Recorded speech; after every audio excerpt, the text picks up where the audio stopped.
Nimitz class is still in operation, but in 1996, Navy officials knew they'd need a new ship for the 21st century. The Navy wanted to house at least 75 aircraft on the new ship's deck, and it wanted a better nuclear energy system. As designs progressed, those requests became more precise and more numerous. Newport News Shipbuilding Company worked to turn those requests into reality. First, the company decided the Ford would use electricity for power instead of steam. In the Nimitz class carrier, you had a lot of service steam, whether it went to the laundry, the galley, a lot of areas of the ship. So here, we replaced all that with electrical powered systems. So there's less maintenance to do, right? Those steam pipes corrode. You have to go do maintenance on the valves and flush them, you know, cut them out, replace, and overhauls. Here, you won't have to do any of that. The cable is designed to last the life of the ship, very low maintenance. That would allow for a host of new innovations. 4 of those new innovations stand out. The first is something called flexible infrastructure architecture. This is a modular design concept. So if the Navy wants to convert a room from being a storage space into a boardroom, for example, it can do that without having to hire big crews to take care of the work. Another innovation is advanced weapons elevators. Relying on electromagnetic fields instead of cables, these massive elevators can carry twice as much material than their predecessors. So we have one less aircraft elevator than Nimitz class. This has 3 as opposed to the 4. All that was part of the design to enhance flight deck usage. So that's a key aspect, right? That's what the carrier does. A third major change is the use of an electromagnetic aircraft launch system. Known as EMALS, these use an electromagnetic field to catapult aircraft into the sky. Previous versions of these launchers use steam and cables. Compared with their predecessors, EMALS are lighter, smaller, more efficient, and more reliable. They can also launch a fighter jet every 45 seconds. And then there's the multifunction radar. Known as a dual-band radar, these combine the tools used for big picture scans as well as precision targeting. In the past, those activities were completely separate. Now those 2 pieces are the same. This means fewer radar antennas are spinning and fewer people are required to keep tabs on the ship's surroundings.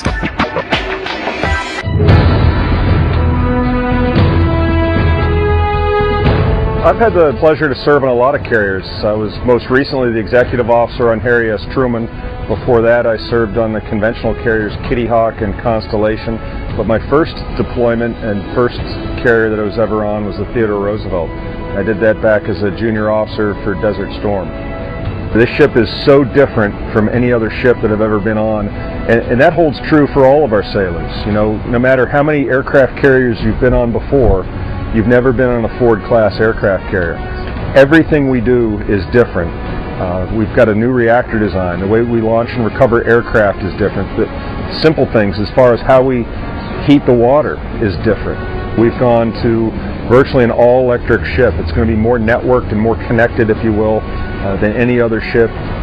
By moving the island to aft, we've really improved the layout of the flight deck. So when aircraft land, they'll be able to come back, refuel, and rearm in kind of a pit stop type of a model, really kind of modeled after NASCAR. You combine all that, and we've been able to reduce the manpower on this ship, the crew size, by about 600 people.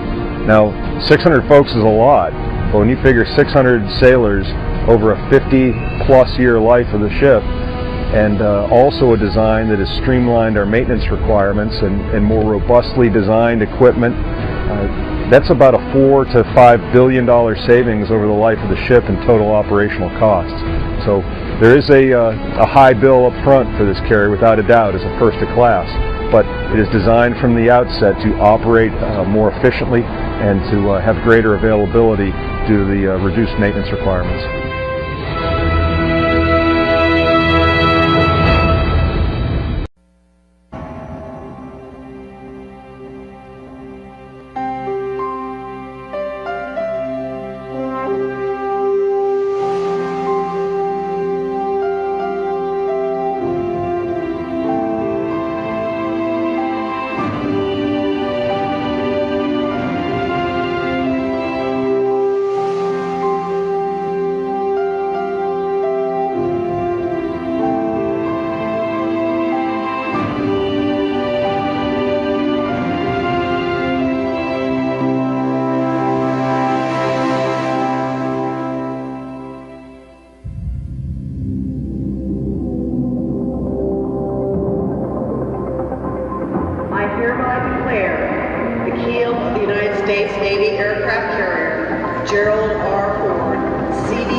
CVN-78 after President Ford, we are bestowing an appropriate honor on a distinguished public servant who had a deep and personal connection with aircraft carriers throughout his life. No one would have appreciated more the honor of having a carrier named after him than President Ford. May the future sailors of USS Gerald R. Ford always show themselves to be worthy of their ship's name, and may they always honor the legacy of a great man.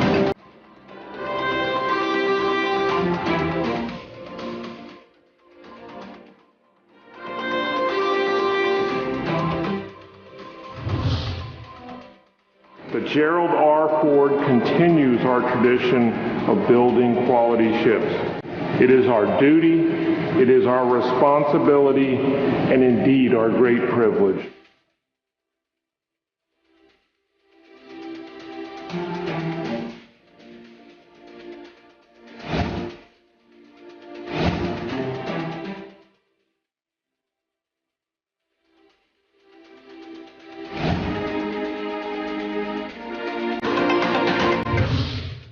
In time of crisis, and there were many during his presidency, President Ford and the presidents that have followed asked this one question: where are the aircraft carriers?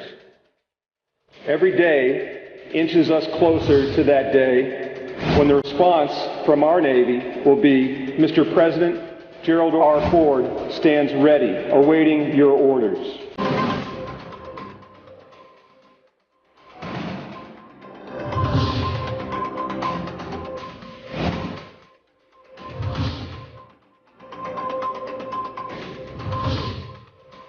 Our Navy remains a symbol of the United States, of our dedicated and skilled sailors, of our technological genius and our massive but controlled military strength, which patrols the oceans of the world on a mission of peace.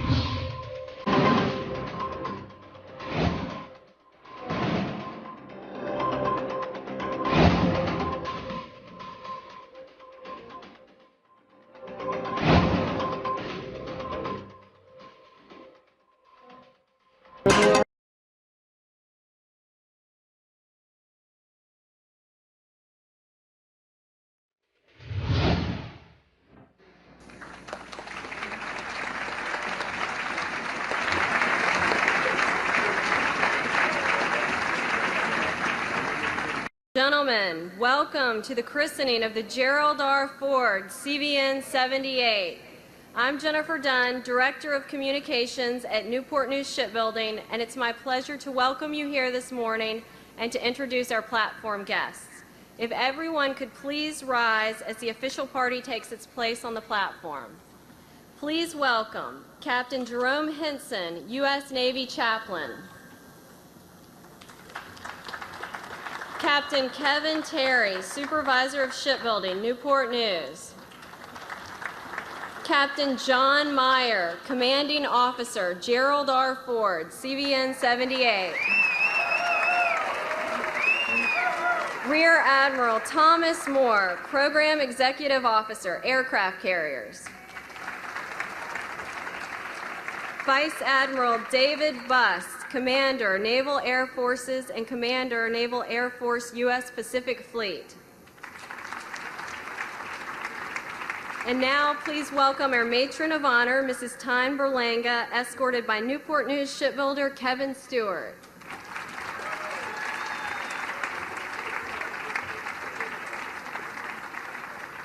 And please welcome our second Matron of Honor, Mrs. Heather Devers, escorted by Newport News shipbuilder Gerald Barnes.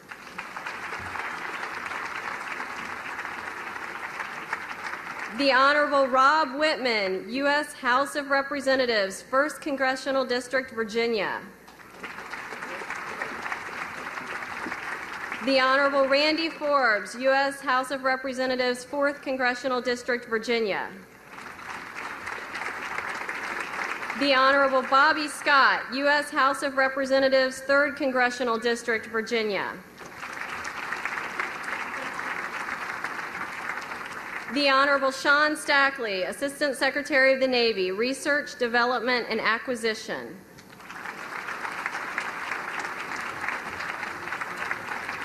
Mr. Mike Petters, President and CEO, Huntington Ingalls Industries.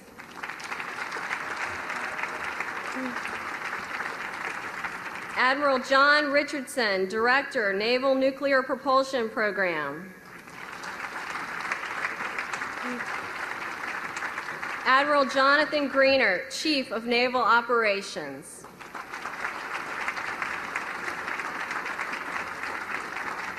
The Honorable Carl Levin, U.S. Senator, Michigan.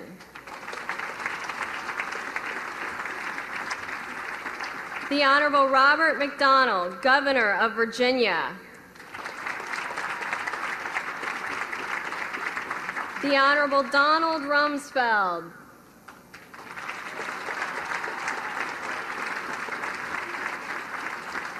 The Honorable Richard Cheney.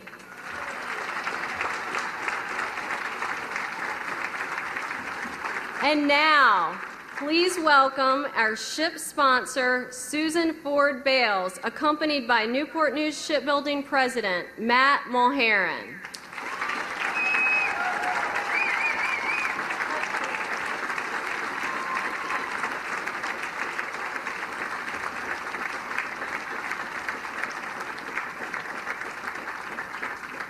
Ladies and gentlemen, please remain standing for the Parade of the Colors and the National Anthem.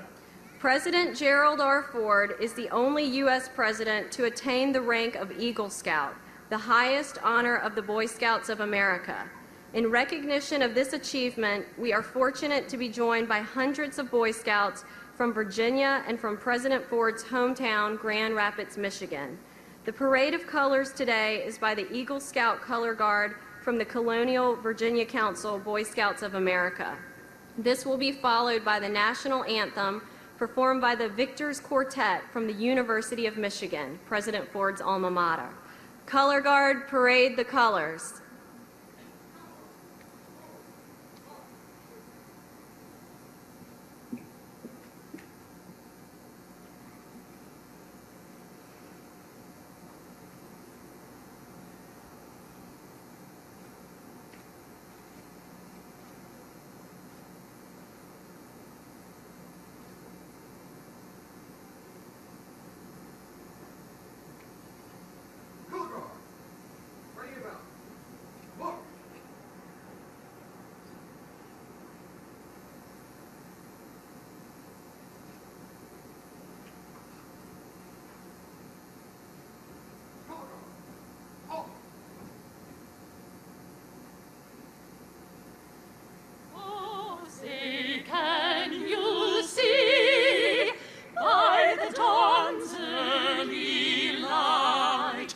What so proudly we hailed at the twilight's last gleaming, whose broad stripes and bright stars through the perilous fight o'er the ramparts we watched were so gallantly streaming.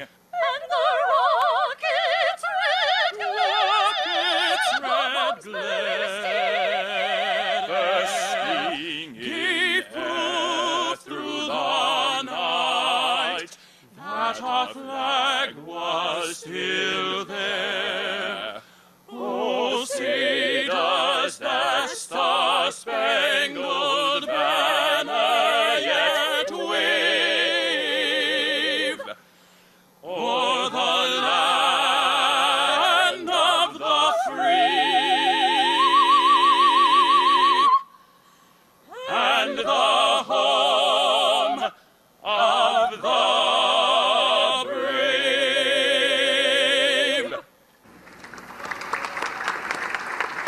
Color Guard, retire the colors.